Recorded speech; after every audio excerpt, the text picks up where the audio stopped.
Morning everybody, Melanie here. We're outside today. I've got a little unboxing to do, plus I'm going to show you how to cross stitch today. So you can do both then, and I'll show you an easier way than a French knot. We're going to do a Chinese knot, so let's get on with that. I've got a parcel that I really want to show you. How you stitchy people. This is from Howtofrenchknot. I'm sure you probably have heard of them, that's my invoice. So this is what we get. We get a little box like this. It comes like this, and it's a full kit, and I will show you. And I think there's about, there's a code there if you want to see what I'm stitching. There we are. And I'll turn it over, and it's Howtofrenchknot.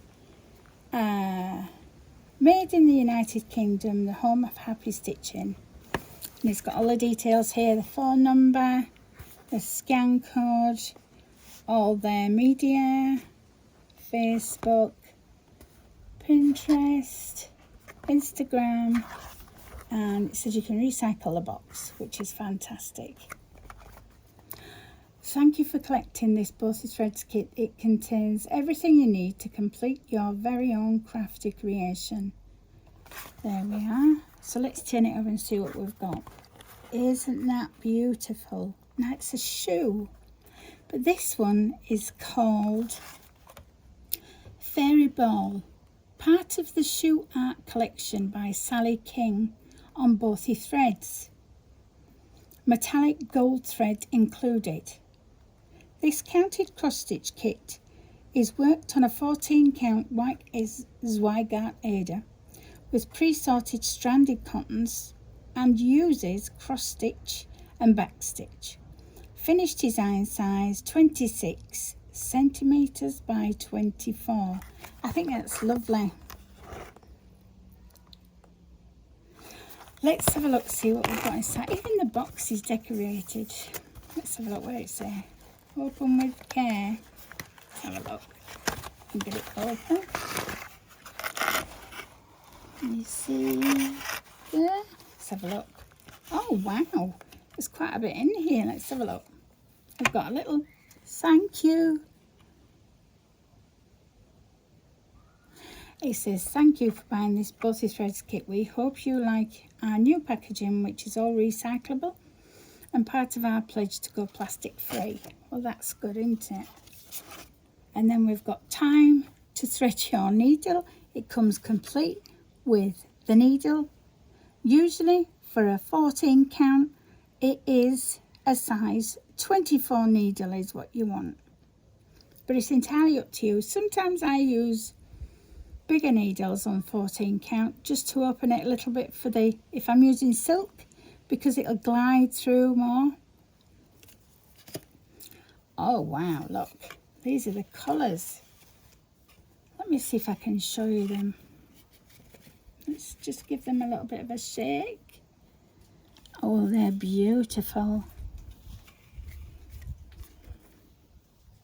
Isn't it funny how you say certain words a lot with videos?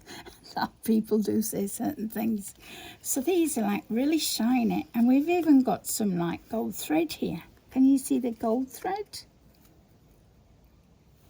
They're just beautiful. They're like yellows. We've got yellows, creams, turquoise, purple, lavender and gold. I think that's going to be beautiful. So let's put that to one side. See what we've got here. So after 30 years of happy stitching, here's a small selection of our kits. And here we are. Can you scan those for you? Try and put them as close as possible for you to scan. I think they're fantastic. Oh wow, look at this. So the pattern is printed a bit like Mirabilia's. So there's the shoe, and this one is called the Fairy Ball. I do want to collect them all. Oh, that round. Milani. There, so that's just a picture of the finished design, and it says the image is provided as a stitch reference for your kit. It is intended for personal use only. It must be not be published online, reproduced or shared in any format. By purchasing this, you agree these terms, of course. We have a nut everywhere. These are really handy, you know, these codes. I can't show you the chart. Let's see, can you see the codes? There we are.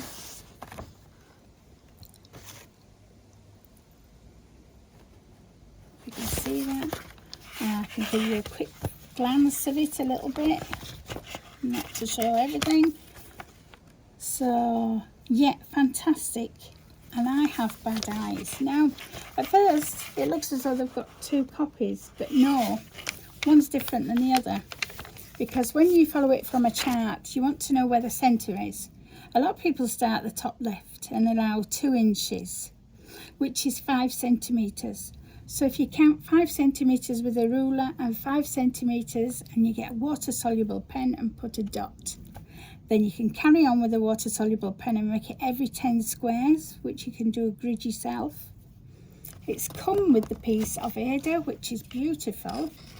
And it's giving you the border size already. So when you want to find the centre of a design and it gives you a piece of material, what you need to do, we've got a square here. So what you need to do, you fold it and fold it again. Right, this corner here, you know, like when you're making snowmen with your children and stuff and cutting out paper patterns, the fold there, thread your needle through one of them squares there, and that will be your centre. You don't have to get it exact. If it's only one square in a row, it will be fine. So we've got all that in there, and these are the colours and the symbols. So it says to do the shaded areas. So these are the same symbols, and it shows to do, you see, that's like a forward slash there, and it's shaded there, so that's done in a different colour. It says symbol for cross stitching, strand, not faded double. So those are the symbols. Like diamond painting, I work by symbol. I just find it a lot easier. So we've got that fantastic pattern to do. I'm going to make a start on that today, and I'll let you know how I've gone in another video. So let's put all that back, and the needle, that's fantastic. It's presented lovely, isn't it? Right. These are my little cutouts. When I do patterns and you have leftover, instead of throwing them away, what I tend to do is I keep them in a bag like this. I've got lots and lots of different squares and rounds of different colours. And what I will do is keep them for motifs and also keep them for doing Christmas ornaments on cross stitch, and I just keep them all in a bag. Then when I feel like stitching an ornament, I will get them out of here. Now today I've chosen this bright colour so that you can see it better, and it actually comes like this. So sometimes some of the patterns I do only require one colour on any fabric you like. So let's have a look. I've threaded my needle, and it is a larger needle so that you can see, and it's easier for me. This, I think it's a little bit bigger than I think it's a 14 count on a little round piece of material. And what I'm going to do is show you how to cross stitch. I've left this, when you take them off, they have 6 strands. Now when you're doing a 14 count, you need 2 strands. So what you have to do is you have to split this. I normally do it from the length of my arm to where my armpit is. And that's for all my silks, for all my cottons, everything, I use that. And what you need to do is, to find it, you just go like that, you tap it on the top and it separates.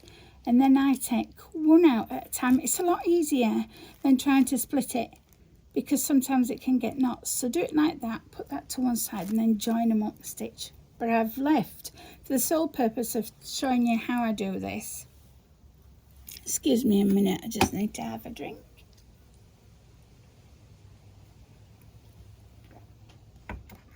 Right, sorry about that.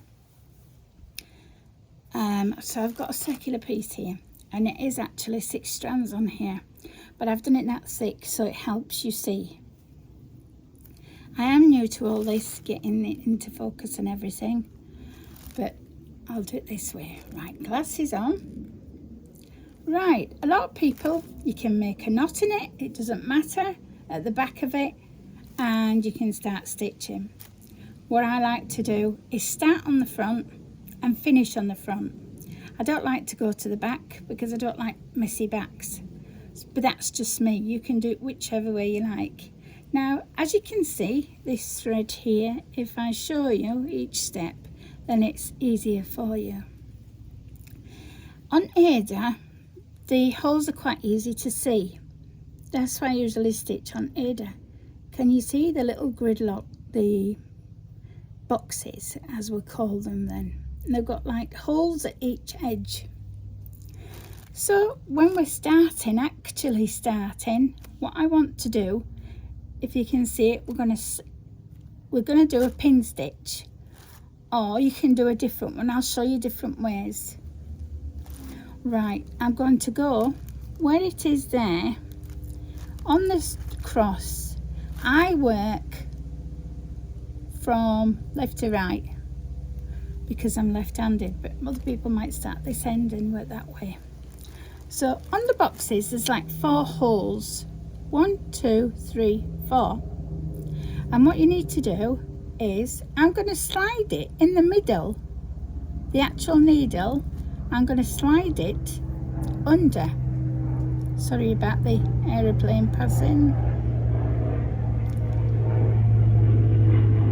Maybe I should have got a smaller needle for this. Right, just like a tuck. You can do it like that. You can go right under because it's not going to show. So we'll go like that. Pull it through to such a length where it's nearly at the edge there.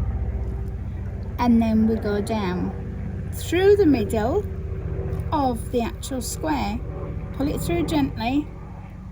And it's come through. Right, let me do that again for you. That's a mistake on my side, not yours. So pull it so there. We can always take that off. And then what I want to do is make into the center of the square. And then we've got the 4 corners then. So the 4 corners are free because I've gone in the center. So I like to go either bottom left first and up to the right, or the top right, bottom left. So we'll go in the top right. So can you see that? I've gone in the top right of the square that I've just done in the centre.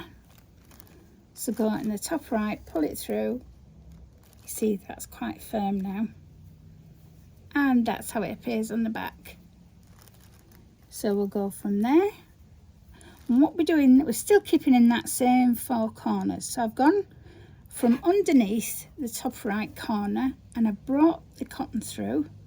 Now I'm going to go in the bottom left corner, take it through, and there you've actually made half a stitch. A lot of people do tent stitch, which is very similar to me to tapestry. When I used to do tapestry when I was younger, I'll show you the tapestry one. So we've done that, we've got it back on the other side. Right, what we need to do now is go underneath again, but go underneath and go through the bottom right one.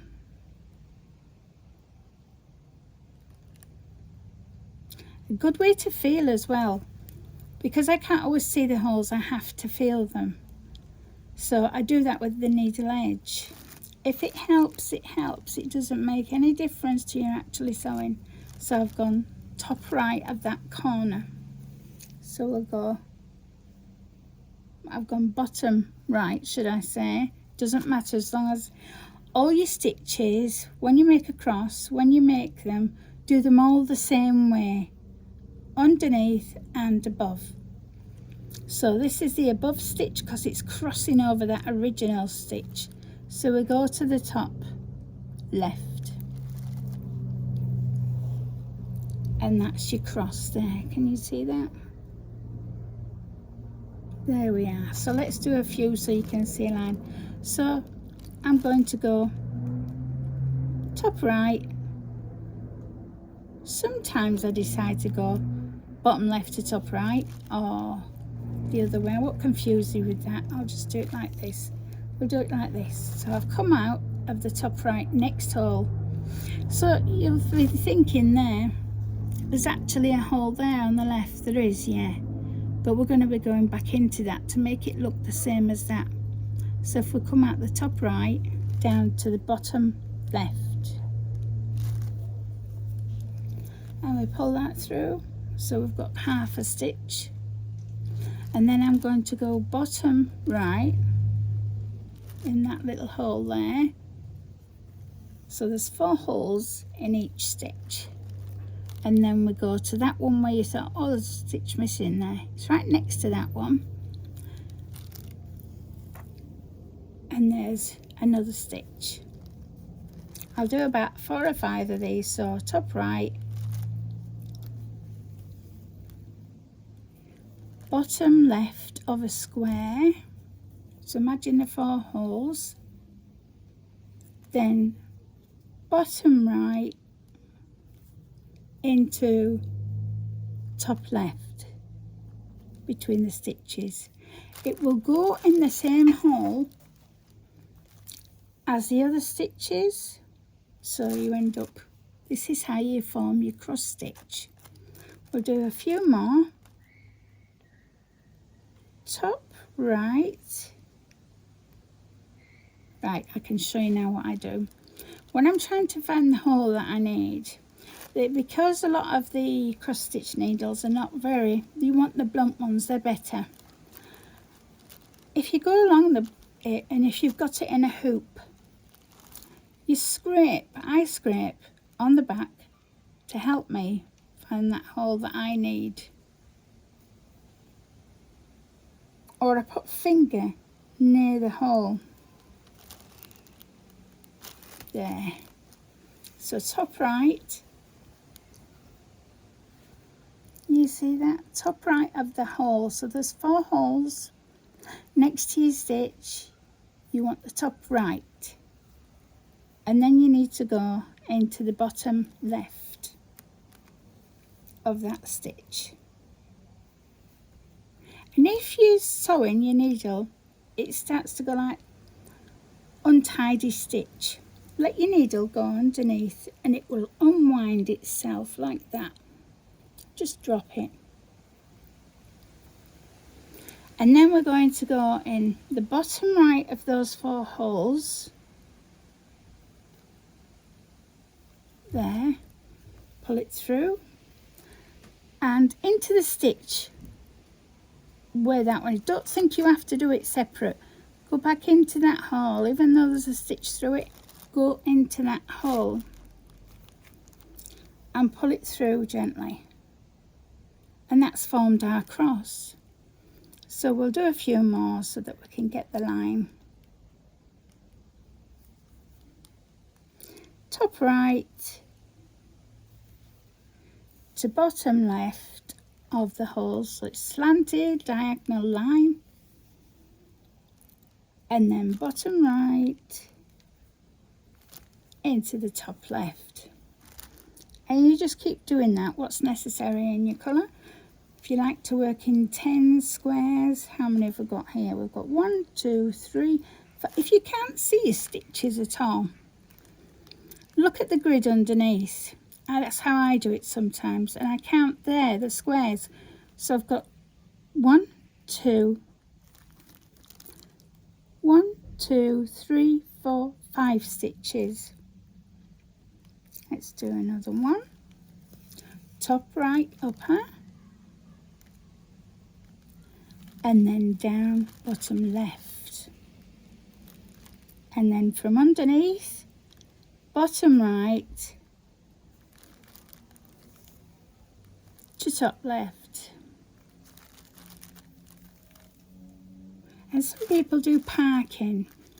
I can't get the hang of parking, it confuses me, where they will come up, and because you've got a long piece of thread on left, but because I bobbin it, I put the other piece of thread on the other side of the bobbin that I have left, and I'll use that first next time to come to colour.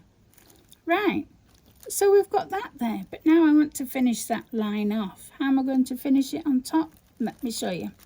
So we went from the bottom right to the top left. So what I'm going to do is I'm going to come up bottom right of that stitch, and what I do is I thread it underneath about 4 or 5, just wiggle it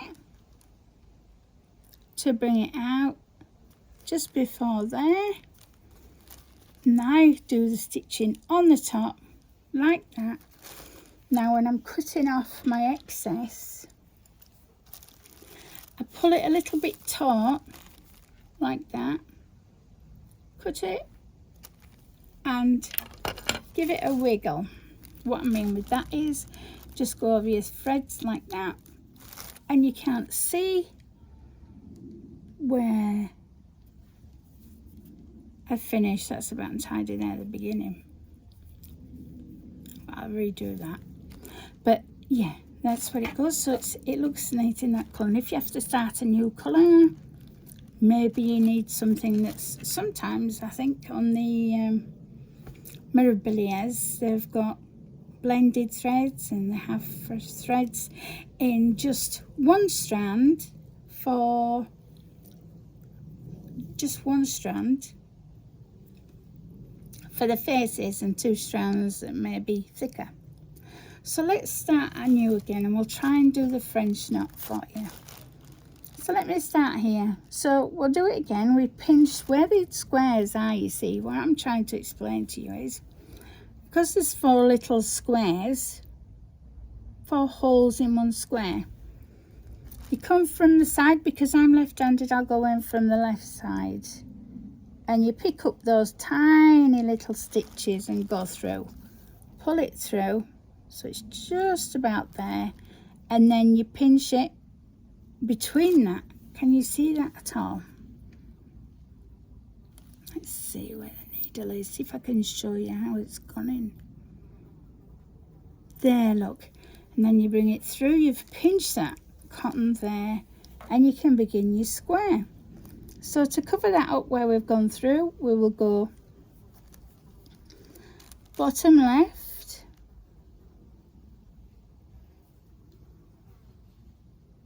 looking at the bumblebees,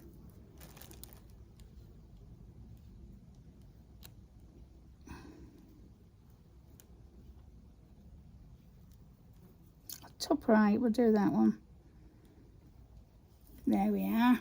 I'm going above where that is in the centre, but I will come over it and down into that bottom left corner. And when I've tightened that, it'll be nice. Can you hear that?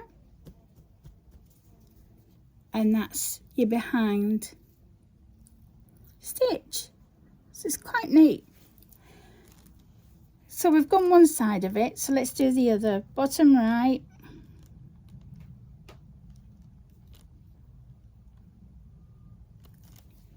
and up to the top left in that same group of a square stitch. Go down into that. Our first stitch is complete. We have a little bit overhanging. It will be masked by other stitches and it will get taken in. So we just take our scissors right close to it, cut it, and then it's neat. So a lot of people change the French knots because they find them difficult or back stitching. We can do that another time. I will show you when I'm doing my sewing. So let's do a French knot. So we'll come up here. In one of the holes, there's 4 little holes, remember, in a square. So come up one of the holes, and I'm going to do a French knot. I change it to my right hand because it's just easier for me. You see where the cotton is here? Let's have a look. So we've got our material up through the Ada. You can wind it this way, 1, 2, or you can wind it the other way, 1, 2. What you need to do is try and keep it taut. So when I brought that stitch up, I brought it up in one of the corners. So what I'm going to do is I'm going to pull this tight and take that into the middle, because you don't want to be coming up. You don't want to be going down, sorry. 1, 2. You don't want to be going down the same hole you came up. You need to go down, I would say, the middle. That's what I tend to do. And pull this bit taut here. Use your hand for that if you can. And we'll keep pulling it taut. And there we are, we've got a French knot. Now lots of them are done for like cherry trees. You can wind your needle once or twice. You can do it 3 times. I like to do it 3 times because it gives a nice big knot. Let's do that again. So we're just going to come up one of the holes in the square.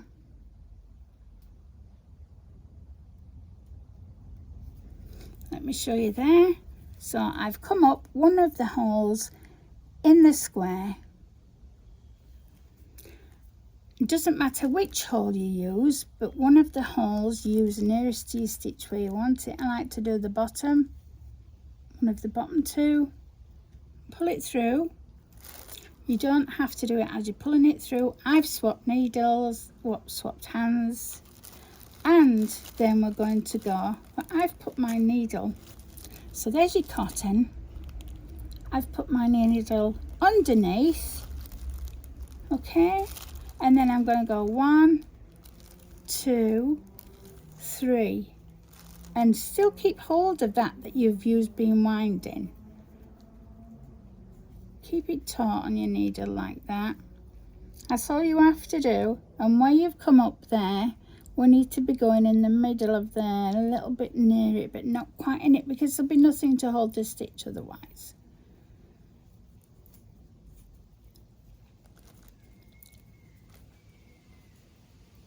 Here we are. Should have a bigger one now. Just pull it through gently, and it's quite there. So that, as you can see, is a little bit bigger. Very nice on when you're doing cherry trees, things like that. Details of eyes, details, things like that. So now I'm going to show you a Chinese knot, which can be a lot easier for some people. It is fiddly, is a normal French knot. But the Chinese knot is easier. So what you do is, let's just pick a square. I'm going to come up one of them, say,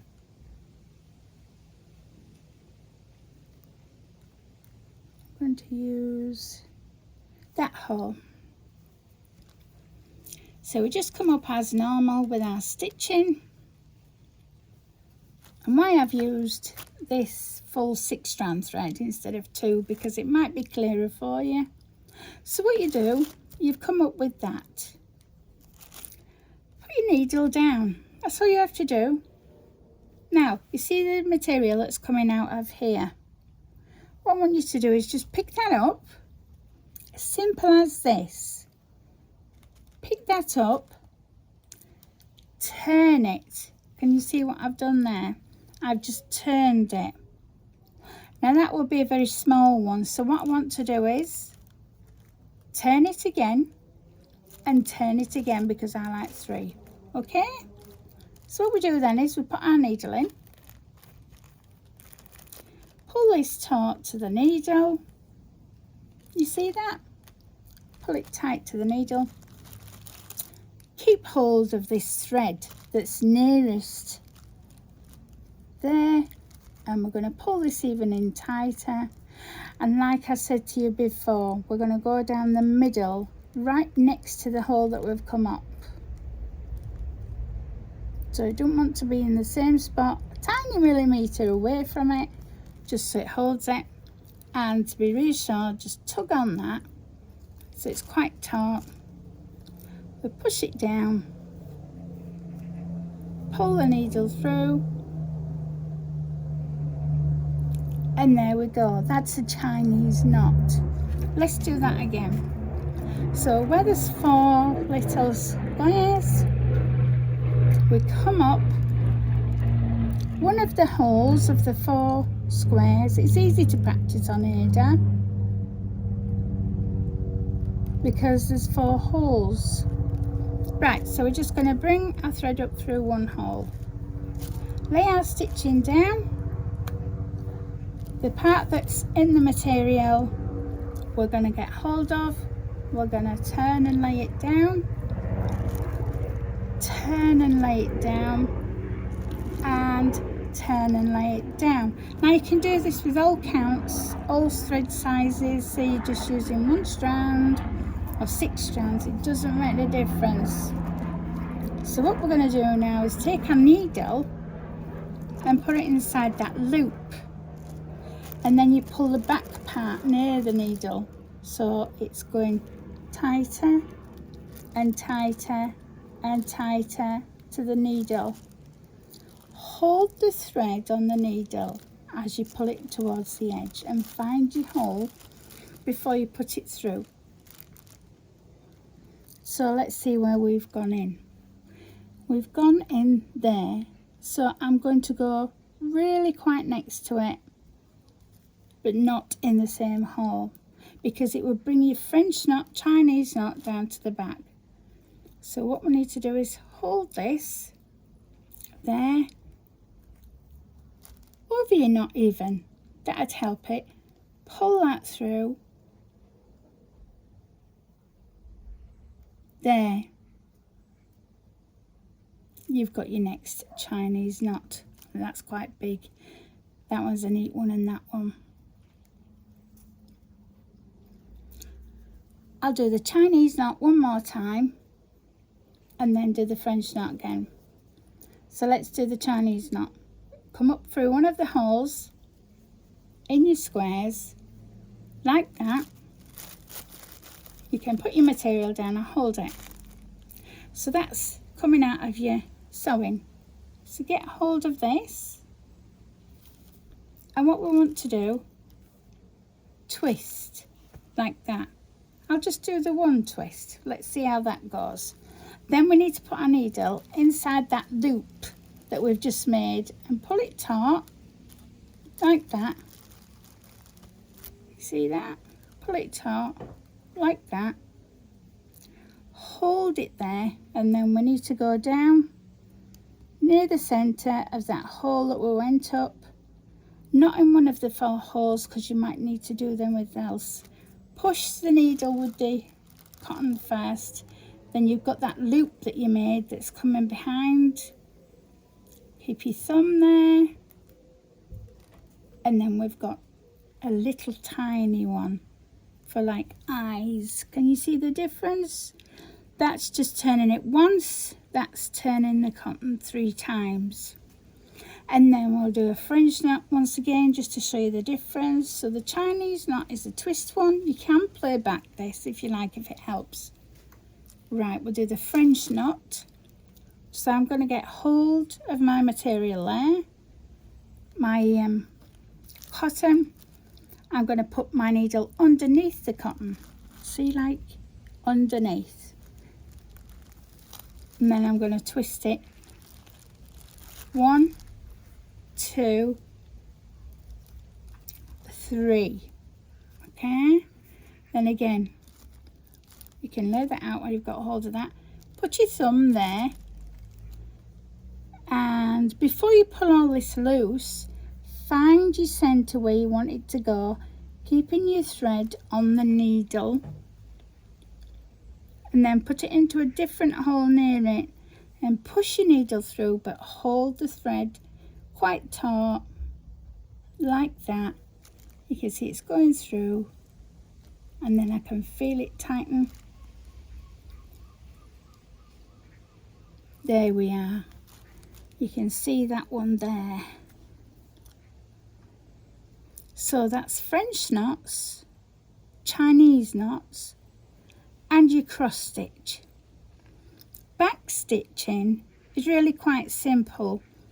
When you've done your actual stitching, the back stitch is to give it an edge and detail, and it does things like your French knots and your Chinese knots.